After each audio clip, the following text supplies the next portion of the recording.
Fala aí, pessoal. De novo. Fala aí, pessoal. Sejam muito bem-vindos a mais uma edição do podcast, a Casa da Juventude Podemista, aqui no município do Rio de Janeiro. Sou Michel Silva, tenho o prazer de acolher vocês aqui. Oi, pessoal. Sou Isabela Gomes, secretária de Mulheres e Diversidade da J Podemos Rio. Perdão, nova no cargo. E a gente está aqui com o nosso comendador da cidade do Rio de Janeiro. Não sei se vocês conhecem, o professor Marcelo. Professor, vou explicar para eles o que é um comendador. Comendador é quem recebe a medalha Pedro Ernesto na Câmara Municipal do Rio. Hoje a gente não tá fraco, não, A gente tá com uma celebridade da educação aqui com a gente. Professor, conta um pouquinho sobre você.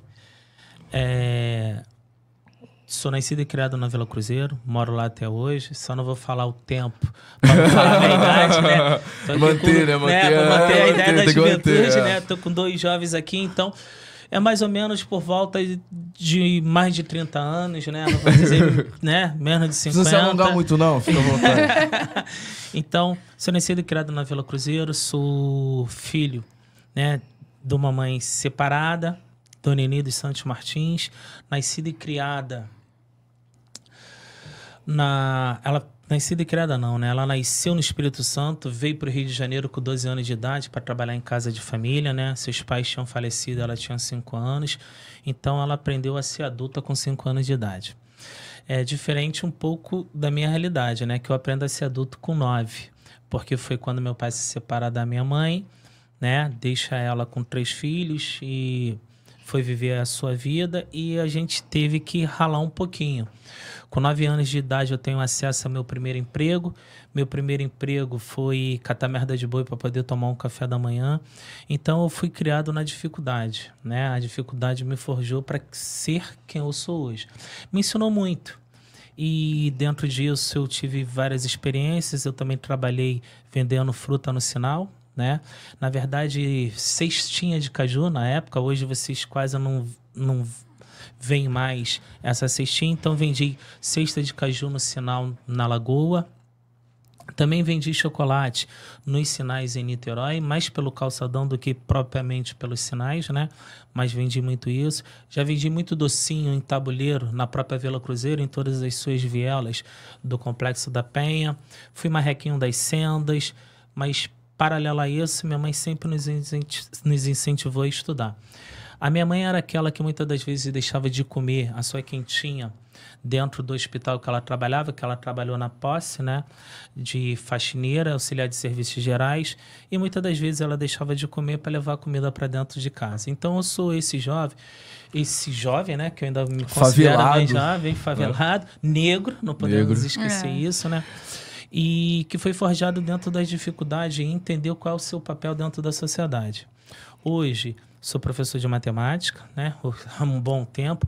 Trabalho com preparação de jovens em torno de mais ou menos 24 anos. Aí vocês já vão matando a minha idade, né? 24 anos trabalhando com preparação de jovens. E tem um projeto social dentro da Vila Cruzeiro, né? Que se chama Estudando para Vencer. Sim, a gente vai falar mais sobre. Mas só fazer um recorte. Eu acho que a construção dentro das favelas do Rio de Janeiro, elas vêm muito partindo dessa sua história, né? Da sua mãe, por exemplo, de imigrantes que vêm para a metrópole para tentar ter uma condição de vida melhor, fazer uma construção. E aí chega aqui, não é tão fácil assim. Não. E aí você se depara, eu me arrepiei que várias vezes quando você estava relatando sua história, porque me lembrou muito meu pai, né?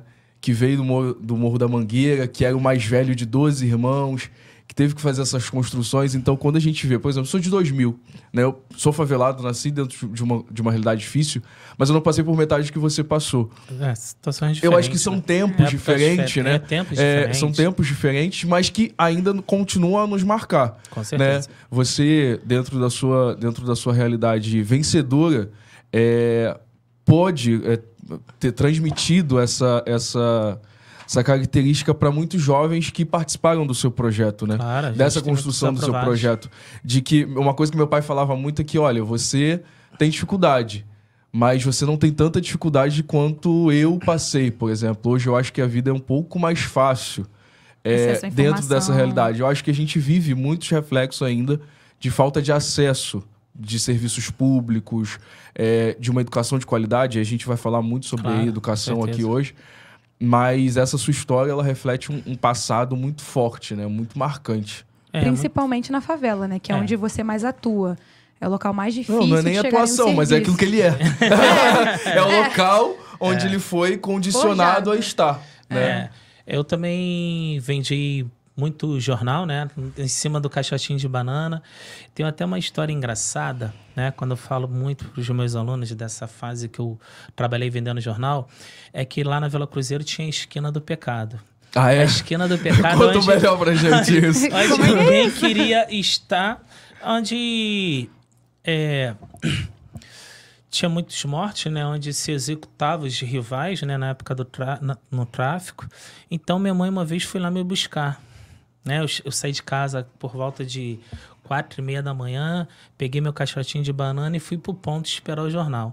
Quando dá 8 horas da manhã, quem tá lá? Minha mãe, para me tirar da esquina do pecado, e falou que ali eu podia trabalhar em qualquer lugar, menos ali. Porque ela já tinha a ideia de que eu precisava proteger seus filhos, que independente dela estar trabalhando, os filhos dela eram protegidos, para que a gente não se envolvesse com drogas, não se envolvesse com tráfico, não se envolvesse com bebida alcoólica, né? E então, é engraçado isso, né? Desculpa, qual é o nome da sua mãe? Dona Eni dos Santos Dona Eni.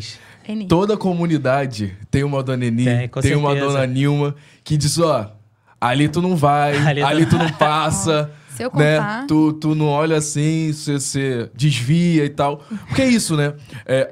Quando a gente fala de comunidades, quando a gente fala das favelas, eu nem gosto de falar comunidade. Eu prefiro favela. Eu gosto de favela, morro. Eu gosto de favela. Sou favelado quando de a gente fala da realidade da favela, quando a gente diz, né? Só o favelado entende a realidade da favela, porque é isso. Verdade. Porque existem sistemas orgânicos dentro da favela. Então, é como você fala, o jeito que você anda, só ali você vai entender. É uma cidade dentro de uma cidade, né? E aí, quando a gente leva pra Vila Cruzeiro, que a gente tá falando de uma favela gigantesca, um complexo, um complexo né? Da Penha, né? Complexo da Penha, né? Só que a gente tem o hábito de falar Vila Cruzeiro, né? Independente de ser complexo da Penha, o hábito normal falar. Exatamente. A gente tá falando de uma vida ali dentro, né? Verdade. De jovens que vivem ali, que não vão, por exemplo, pro centro da cidade, que não vivem a cidade fora da sua comunidade. E aí você cria esses mecanismos de proteção, né? Seus responsáveis, suas mães. Eu lembro muito de minha avó falando isso. Não anda com não sei quem, não vai ali, não minha mãe se não te me oferecer deixava um andar na negócio, não... E é isso, é muito natural, né, pra gente. É muito natural, né? Hoje a gente tem uma comunidade crescente, pulsante, né? Onde eu acredito muito que a gente tem que mostrar todo o potencial da comunidade. Sim. Onde, apesar de que a gente vive numa cidade desigual, a gente vive num país desigual, onde as oportunidades são poucas, mas quando o jovem ele enxerga que ele pode, o projeto social Estudando para Vencer, né?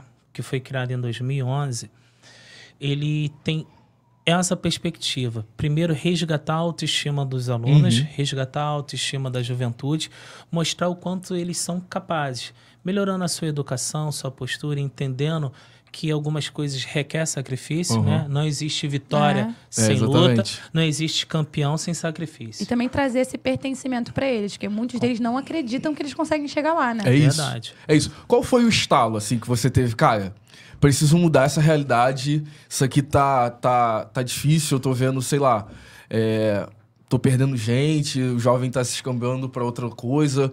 Como foi o estalo de você criar o projeto social? Primeiro, o que acontece? Quando eu entro no magistério, né, e vou dar aula numa escola particular de classe média, né, nem classe média alta, mas classe média, muitos dos colegas, sem saber também, dentro daquele preconceito que a gente vive, um preconceito estrutural muito grande, eles falavam sem pensar, né? Muitas das vezes só dilatavam o seu preconceito. Que favelado era preguiçosos. Que se eu conseguir, todo mundo conseguiria. Né? Tal meritocracia, né? Tal meritocracia. Não que ela seja ruim, mas ela deveria ser mais igual para todos. Todo mundo tem pontos de partida diferentes. Exato. Então a gente tem que analisar o ponto de partida de cada jovem hoje. A meritocracia é legal? Depende. Ela é justa? Depende. A gente tem que analisar o ponto de partida de cada um, em qual cenário ela está inserida. Às vezes eu tive um acesso que meu amigo não teve. Então ela precisa... Não foi mérito meu ter o acesso, né? Então a gente precisa estar olhando isso com um olhar mais humanizado, Sim. né? Eu também costumo falar muito para os meus alunos para a gente tomar cuidado com relação ao que é dignidade e o que é privilégio. A gente acaba confundindo muito que a gente vive... você tem privilégio. Não, você não tem privilégio. Você é pobre, você tem dignidade. Né? Dignidade é o básico, é o mínimo. Então, é o básico. Então, quando a gente tem... A gente consegue entender o que é dignidade e o que é privilégio, a gente consegue entender mais como funciona a meritocracia. Acho que é isso que é preciso no nosso país, principalmente aqui no nosso município do Rio de Janeiro, entender esse problema que é muito sério. Então, quando eu tive esse start, a partir do momento que eu começo a enxergar que eu não consegui passar numa escola técnica. Mas por que eu não consegui passar numa escola técnica? Eu não entrei na Cefet, eu não entrei para a FAETEC, eu não entrei na Federal de Química, que antes era Federal de Química, eu não passei para aprendiz de marinheiro, eu não passei no Pedro II. Mas por que eu não passei? Porque eu era burro? Não, o cenário que eu estava inserido para a época era diferente. Eu tinha que trabalhar para ter o que comer primeiro. Sim. Então precisava trabalhar... Seus objetivos eram outros. Então eu precisava trabalhar primeiro. Né? Então quando eu começo a entender esse processo, que eu entrei para a Marinha, tá? Eu fiz prova para a Marinha, para fuzileiro naval, tinha 17 para 18 anos, foi o meu primeiro concurso público que eu passei. Quando eu passo nesse concurso público, eu começo a entender que eu era capaz. Mas para ser capaz, você precisa do sacrifício. Você precisa se esforçar. Então, eu entendi que eu precisava me esforçar muito. Então, eu falo para os meus alunos que eu não sou inteligente, eu sou esforçado. E muito. Pode ter certeza que eu vou falar isso. Né? Sempre que o talento não se esforça. Né? Então, quando eu entendo essa dinâmica e entendo esse preconceito todo em torno da comunidade que eu sou nascido e criado, eu falo assim, calma aí, eu vou provar que a favela é constituída de potência, mas as pessoas só querem falar das carências. A favela, como a gente começou a conversa, ela é gigantesca. Ela é uma potência enorme, mas a gente teima em falar das carências. Por exemplo, vou aqui dar um exemplo simples, tá? Segundo o último censo de 2010, que ainda não foi revelado esse censo agora, então o Complexo da Penha tem em torno de 34 mil, aproximadamente 34 mil moradores. 34 mil alguma coisa, tá? Só esqueci o número exato. Então, se a gente pegar 10% de 34 mil, a gente vai pegar 3.400. Certo? 10%. Certo. Pô, se a gente pegar 1%, a gente está pegando 340. Aí eu falo para os meus alunos, imagine uma comunidade com 340 pessoas fortemente armadas. A gente tem o maior exército do tráfico dentro de uma comunidade. Pergunto aos meus alunos, a gente tem isso aqui? Não. Pô, então calma aí. Como é que a gente parte da ideia? Genial. Como é que a gente parte da ideia para falar o seguinte, na favela também tem gente de bem? Não. Na favela praticamente só tem gente de bem. A gente não pode falar isso. A gente tem que trocar o sentido semântico. O sentido semântico. Porque quando a gente fala, pô, na favela também tem gente de bem, a gente está dizendo que a maioria não presta. E tem alguns lá que salvam. Então vamos trocar. Então a gente começa a ensinar o nosso aluno que a gente precisa trocar essa semântica. Na favela, como na Zona Sul e qualquer outro lugar do Rio e do país, tem gente se envolvendo com tráfico. Pronto. Então a gente começa a mudar o conceito do que é a favela para o próprio favelado. Porque nós também somos inseridos dentro desse conceito, né? Um conceito preconceituoso, como eu falei no início. A gente vive um preconceito totalmente estrutural. Então, quando eu enxergo tudo isso, eu preciso mostrar que a favela era constituída de potência, né? E como é que a gente mostra que a favela é constituída de potência? Mostrando que com uma educação competitiva, que eu não tive na minha época, o jovem consegue chegar à universidade e às escolas técnicas. Então, eu entro no município em 2011. Em 2011, eu converso com assim que eu entro, eu converso com o professor concursado. Já era concursado do Estado com 2 matrículas e troco uma do Estado para o município. Eu falei, não, preciso mostrar que minha favela é constituída de potência. Que esses jovens, eles conseguem chegar. Aí eu monto o Estudando para Vencer dentro da escola, com aula aos sábados, de matemática para concurso. Ah, que legal, dentro da escola. Então, dentro da escola. Começa em 2011 dentro da escola. E nesse ano, a gente consegue ter 3 aprovações. Pô, calma aí. Se você tem 3 aprovações de alunos nascidos e criados dentro da favela, o que está faltando é você, colégio público, município do Rio de Janeiro. Público. E detalhe, da escola Bernardo de Vasconcelos, onde ninguém na época queria colocar o filho lá. Nossa. Era considerada uma das Tem piores... Tem um ranqueamento, né, da prefeitura. Era considerada a 2ª pior escola da 4ª CRE. Nossa. Né? Então, a gente foi mudando a concepção dos alunos, né? Em 2016, na troca da Associação de Moradores do Parque Proletário da Penha, que compõe a Vila Cruzeiro, eu converso com o presidente, que era meu amigo de infância, a intenção de montar um curso, tirar o preparatório das escolas técnicas da Bernardo e levar para esse espaço maior. Ele acreditou na proposta e, em vez da gente começar com pré-técnico, eu conheço alguns jovens e monto pré-vestibular. Logo em seguida, depois a gente consegue montar, pegar o técnico. No nosso primeiro ano de existência, a gente aprova 11. É isso que eu ia te perguntar. Caramba! Qual o impacto do teu projeto até agora? Por exemplo, você começou e aprovou 3. Calma, gente, vamos chegar lá. Vai. Eu tô ansioso, né? Aí, quando a gente sai da escola e leva o projeto para a Associação de Moradores, a gente tem a aprovação de 11 alunos nas universidades públicas, Direito, Relações Internacionais, Biologia, Matemática. Só o que é para elite. O que é pro filé, né? E a gente tem um aluno que foi aprovado no Pero II. Ele passou no Pero II, ele passou ali em Manguinha, fugiu o nome. Fiocruz. Ele passa para Fiocruz e passa para a 2ª fase da Cefet. Mas como ele queria Pero II, ele não foi fazer a 2ª fase da Cefet, porque ele já estava tudo certo para ele entrar. Então, esse foi o primeiro ano que a gente começa com um projeto fora da escola. Um projeto com sede própria, identidade própria. E vocês tiveram apoio de alguém? A gente teve apoio dos amigos, né? O projeto foi na raça, né? Esse foi um projeto na raça, porque o que acontece? Alguns amigos compraram o meu sonho de mostrar que o jovem da favela é constituído de potência. Então, vamos investir naquilo que a gente acredita que transforma uma sociedade. Legal. O que transforma uma sociedade, do meu ponto de vista? Educação e esporte. Já que a gente não consegue trabalhar com esporte, a gente trabalha com educação. Então, quando a gente aprova esses jovens, né? Alguns hoje já estão formados em Direito, formados em Relações Internacionais, formando em Matemática, em História e Biologia, assim vai. Hoje... Agora, a gente acabou de ter, só falando assim do técnico, tá? Vou deixar vocês falarem um pouquinho, porque só eu que tô falando. Não, a gente quer saber a gente quer te escutar mesmo. Nós tivemos agora 3 alunos aprovados na FATEC, né?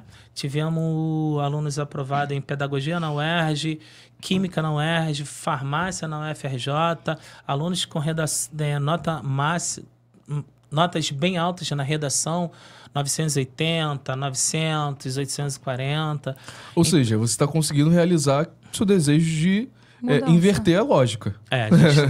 Você está conseguindo alcançar esse objetivo. No começo do ano foram nossas inscrições, a gente batemos 115 inscritos, né? Então, significa que o jovem da comunidade entendeu que quando ele está alinhado, né, nesse conteúdo competitivo, ele consegue chegar, porque a procura vem mostrando isso, né? A gente está sempre, quando abre as inscrições, batendo em torno dessa quantidade de jovens buscando o projeto. Mais de 100.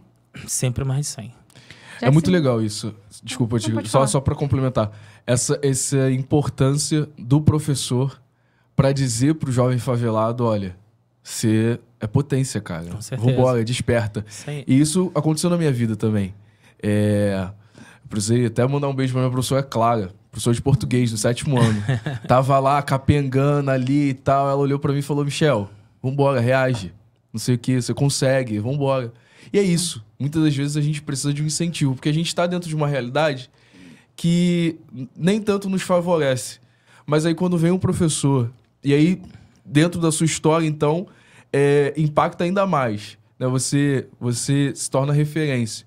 E aí dizer, cara, vambora, você consegue, vai. Dentro de uma lógica que as pessoas não acreditam, que as pessoas desmerecem. Verdade. Ou então diz, isso aí não vai passar dos 18. Pô, você chegar pro cara e falar, Nossa. vambora, reage, que você consegue. Se você- E aí você vê gente se formando em direito, relações internacionais. O que ele falou da É autoestima, gigante. né? Traz É autoestima gigante, pro é aluno. gigante. É. É permitir sonhar. O- É isso. E hoje, muitos dos alunos que fizeram parte do projeto hoje já estão dando aula no projeto. Ah, Olha que Então, legal. o projeto, Cria daqui uma a relação pouco, ele de está amor, se né? autossustentando, né? O projeto, daqui a pouco, ele está se autossustentando. Muito Acho legal. que isso é maravilhoso. Eu tenho a consciência que nem todo mundo vai voltar, Aham. tá? Porque a vida não vai permitir que todo mundo volte. Não dá. São caminhos, Né? são caminhos trajetórias, diferentes, enfim, trajetórias diferentes. Mas quando o aluno volta, a gente se sente muito feliz, né? Não pelos que não voltam, a gente também se sente feliz, porque são caminhos diferentes. E a gente não faz o projeto para o aluno voltar, a gente faz o projeto para o aluno voar. Perfeito. É isso aí. A gente verdade. quer que ele voe. Verdade. Né? Seria egoísmo da minha parte falar assim, você tem que voar, você tem que buscar horizontes que eu não fui. Quando um aluno meu passa para a universidade pública, eu fico feliz. Mas quando o aluno passa para uma escola técnica... pô, É sua paixão? É meu sonho. Né? É aquele Professor, sonho que eu... Você fez um comparativo aí que eu achei muito interessante. Você falou que os números agora são cada vez mais de 100, né? Tá aumentando. Isso. E eu queria entender da sua perspectiva, de quando você começou até agora, o que você acha que mudou? Os jovens estão mais interessados? Os jovens estão menos interessados? Dentro ali do seu núcleo, que é onde você atua, como é que tá? O jovem continua sendo jovem, aquele sonhador, aquele que acredita, aquele que acha que o mundo está aos seus pés, que as coisas é fácil. Esse é o jovem. Jovem é muito Aí, sonhador, jovem, né? É um Jovem- mundo quase jovem- utópico. Né? O mundo utópico, que quando a realidade vem, né? Ah, tá aí, É meu porque filho, já era. eu trabalho com as duas ideias do jovem. O adolescente virando jovem, né? E o jovem Jovem propriamente virando dito já adulto, virando já, né? adulto. Então a gente enxerga que o jovem continua sonhador, continua acreditando na melhoria tanto do país quanto na sua própria realidade, né? Ele continua sonhando com um mundo ideal, que acho que ele luta para que isso aconteça. Acredito muito na força da juventude. Por isso É uma que eu energia trabalho boa de com a trabalhar, juventude, né? né? Por isso que eu não gosto de Dá falar a minha trabalho, idade. né? Mas, enfim. Por isso que eu falei a minha idade, né? Gosto de me sentir jovem, tenho uma mente jovem. E é isso Eu que deixa a acho que- gente vivo, né, cara? Assim, É isso que É, deixa a gente vivo. acreditar. Esse sonho, né? Essa utopia, né? É, Então, aquela minha coisa- utopia é essa. Minha utopia é mostrar que a favela é constituída de potência. A né? educação é transformadora. A educação transforma a vida de muitos, né? Então, o meu sonho é mostrar que o Complexo da Penha, né? Vai ser a maior potência educacional desse Só vai país, concorrer com a né? Providência, mas tá bom. Né? É essa ideia que a gente tem de transformar a juventude, fazer com que a nossa comunidade mude, né? Que o caminho para a mudança da nossa comunidade é a educação. A partir do momento que o jovem entende que ele pertence àquele lugar, que ele precisa mudar aquele lugar. É uma coisa que a gente fala muito dentro do projeto, é a ideia desse pertencimento. É de que ele se enxergue É e isso. que ele possa combater toda essa estrutura desigual que a gente vive, toda essa estrutura racista que a gente está inserido. Todos nós somos racistas, não Temos nego, resquícios. mas a gente É. precisa fazer É. essa desconstrução, Ser antirracista. né? Ser antirracista, conversar sobre as pautas que nós temos hoje, discutir, fazer com que o jovem saiba conviver com a diversidade, independente de cada um com a sua escolha, porque quem escolhe é que tem a consequência dela. Verdade. Perfeito. Então a gente precisa saber o Em que todos os escolher. campos da vida. Em todos os campos da vida. Cada escolha traz uma consequência. E você tem que estar preparado para a consequência da sua escolha. Pode ser que essa consequência chegue de imediato, mas pode ser que essa consequência Venha mais pra chegue frente. mais tarde, para frente. Mas que você esteja preparado para isso. É. Então, a ideia é fazer com que o jovem da comunidade esteja preparado para suas escolhas. Nem sempre ele vai acertar. Na verdade, eu falo para ele que ele vai errar muito mais do que ele vai acertar. Mas que cada erro ensine a construir a sua realidade, a construir a sua vida. Seu caráter, né? Sua Seu trajetória, caráter, né? sua E, trajetória. professor, por que você quis entrar para política? Foi para mostrar esse impacto que você tem, para amplificar isso? Deixa eu te dizer, Por que a política? A ideia da política era melhorar o projeto. Impulsionar, fazer com que né? impulsionar essa ideia de educação. Então, eu enxerguei que a política é o caminho, porque tudo é política. Exato. Perfeito. Viver em Política sociedade tá na nossa vida. é política. É um ato político. Dar aula é um ato político. Com certeza. Então, quando você entende que a política é importante também para a transformação da sua realidade, da sua sociedade, então por que não entrar na política? Então, eu entro com a política com a ideia de mudança, a ideia de transformar a realidade da juventude. Eu tenho medo das pessoas que se dizem apolítica, né? Que se dizem afastadas da política, mas eu sempre tento trazer esse resgate. E aí, quando a gente leva para dentro da comunidade também, a gente vê que muitas das pessoas que moram dentro das favelas, elas são usadas pelos políticos. E é muito interessante quando você fala e quando seu trabalho traduz que a potência está na favela. Claro. E às vezes a gente precisa não só atingir o jovem, né, mas também atingir a mãe do jovem e dizer, olha, a gente precisa impactar, né, e é só através da política que a gente consegue impactar. Eu penso muito que se a gente desse oportunidade para quem é do nosso território tá nas esferas de poder, a gente conseguiria reverter muita coisa dentro. Eu queria entender um pouco da sua visão, se você concorda com isso ou não. Eu acho que, né, o povo da comunidade precisa dos seus representantes, para que pense a comunidade com alguém que vive lá dentro. A partir da comunidade. Porque quando alguém leva para a comunidade, ela leva segundo a visão dela. E é preciso que a gente... Que é a visão do triplex, né? na Tijuca. Que a gente precisa levar para a comunidade a nossa vivência, o que a gente enxerga, não o que o outro enxerga. Exato. Sobre a gente, o que o precisa, né? Favelado. Porque quando chegam as coisas dentro da comunidade, chegam da visão de fora, daquilo que se especula do que ele precisa, né? Do que eles precisam. E a gente precisa que representantes que vivem a comunidade, né? Porque também a gente tem que saber separar que tem pessoas que moram na comunidade, mas não vivem a comunidade. Isso é verdade. Tem pessoas que nasceram na comunidade, mas não vivenciam o dia a dia da comunidade, né? Então, é necessário que a gente tenha essa visão, né? Porque senão a gente está falando aqui coisas que não adiantariam para a nossa comunidade. E pessoas que enxerguem realmente a comunidade como potência. Porque a gente vive dentro de uma estrutura que é muito interessante, que eu vou falar agora. Não sei se vocês vão concordar. Mas a gente vive numa estrutura que a gente aceita de tudo. É só pegar alguns casos. A gente aceita estupradores, dependendo de quem é. Não vou ficar aqui não precisa nominar. Né? A gente aceita assediadores, a gente aceita homofóbicos, a gente aceita racistas, mas a gente não aceita que o pobre cresça, que o preto cresça, que o preto se destaque. Até nós mesmos que vivemos dentro desse meio, a gente se sabota. Tá entendendo? Isso é muito louco, cara. A estrutura é muito sutil. Porque a gente vive voltando àquele tempo. A estrutura preconceituosa que nós estamos inseridos, ela às vezes a gente olha pro lado assim e fala assim, pô, mas esse cara chegou lá, esse pretinho metido, esse pobrezinho da favela chegou. A gente precisa de uma renovação de pensamento, né? Aí. Por isso que a gente precisa de representantes nossos. Pessoas que enxerguem esse problema. Pessoas que possam combater essa realidade. Perfeito. Fazer com que a gente tenha uma sociedade que evolua para um bem-estar total.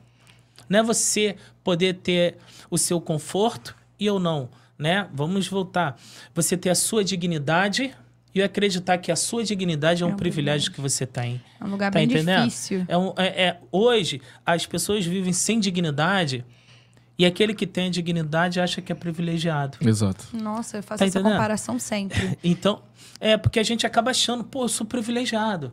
Por exemplo, eu acordar hoje e ter um café da manhã para eu tomar, eu acho que eu sou privilegiado, porque quando eu tinha 9 anos, eu precisava ralar. Quando eu era adolescente, eu precisava ralar. Então, não é privilégio que eu tenho hoje. Hoje eu tenho dignidade. Hoje eu consigo oferecer aos meus filhos dignidade. Então, como é que a gente começa a inverter isso? Quando a gente tem na política pessoas que pensam... Nos acessos de poder. Nos acessos de poder, onde eu possa transformar a realidade. A realidade, pelo menos, da minha área, da minha comunidade, das outras comunidades Claro. onde eu sou inserido, porque eu entendo que favelas são potência, então preciso mudar essas realidades. E é muito isso, são espaços que tradicionalmente não nos querem lá.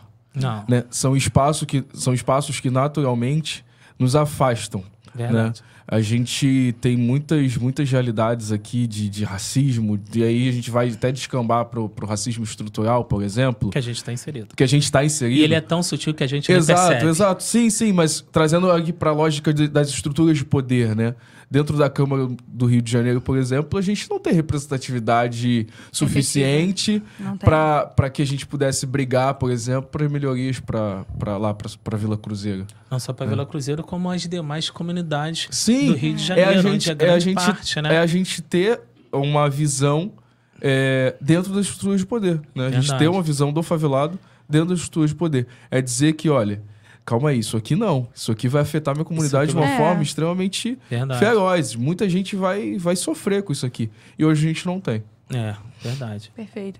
Eu E é queria necessário falar... que a gente comece a buscar isso, Com né? certeza. A ter isso. Você falou sobre autoestima e eu lembrei de uma frase muito legal que um professor um dia me falou.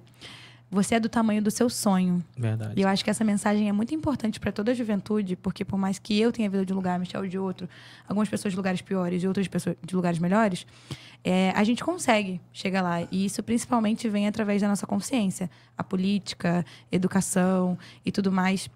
E eu acho que é muito importante a gente ter um conhecimento cultural para além da educação básica, para a gente entender isso. Que a gente está inserido em qualquer lugar que a gente queira estar. Seja na política, seja na faculdade, seja no pré-técnico, né? Eu queria, professor, que você deixasse uma mensagem legal pro pessoal aí, do que você já viu, do que você já viveu e como você incentiva o seu aluno. Finge que a gente é o seu aluno. Já que a gente é o E tamanho fala dos pra nossos gente. sonhos, qual é o seu sonho? Pra gente encerrar aqui. Então, vou falar duas coisas. Pode falar, coisa fica que à eu vontade. gosto muito, né? Então, eu vou falar a primeira, que é uma frase que eu gosto muito, tá? Depois, falando aqui, a gente acaba esquecendo o nome do autor, que ela é importantíssima, que marca muito, né? O porquê de criar um preparatório social dentro da Vila Cruzeiro. Uma pessoa não deixa de existir quando ela morre. Ela deixa de existir quando ela para de sonhar. Então, essa é a frase que a gente tem que deixar para a nossa juventude.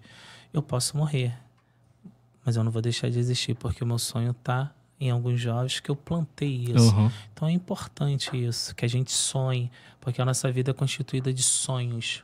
E como você falou, a nossa ambição está do tamanho do nosso sonho, né? O que a gente quer ser. Então sonhe,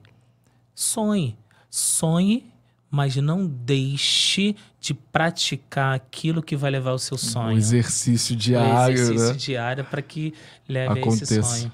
Isso aí. Acho que é isso. Acho Perfeito. que E seu maior sonho hoje? escrever meu nome na história. Você ainda não escreveu? Pelo amor de Deus, cara. Você acha que isso? você Vai ainda ser- não escreveu, professor? meu sonho Pô, é meu escrever Deus. Um nome meu numa escola história. municipal. Ih, falar em nome... Não, eu tenho um nome na quadra. Ah, é? que Que legal. legal, Tenho Tá um nome na escrito quadra. já, então. Na Bernardo Vasconcelos, a quadra se chama Professor Marcelo Pô, Martins. legal, cara. Ai, que Em legal, vida. professor. Em vida, Em isso que é vida, importante. Em né? vida, é. Então foi E celebrado. receber essa homenagem. Professor, muito obrigado. Foi Obrigado uma a honra vocês. receber você aqui hoje. Que seus sonhos possam se realizar e que a Os construção, nossos, né? Os a gente nossos, compartilha os sonhos, nossos, a gente os nossos. compartilha. mas que o Rio de Janeiro possa também desfrutar um pouco desse seu sonho, das suas ambições. Seu Muito obrigado preparo. mesmo pela Muito presença. Obrigada, professor, Obrigado. comendador. Pessoal, muito obrigado pela presença de vocês aqui no nosso podcast. Se liguem aí no nosso canal que vai ter muita coisa boa ainda. Vou falar uma mensagem aqui institucional. Filie-se ao partido que mais cresce no Brasil. No Rio. No Rio. Juntos podemos, é isso.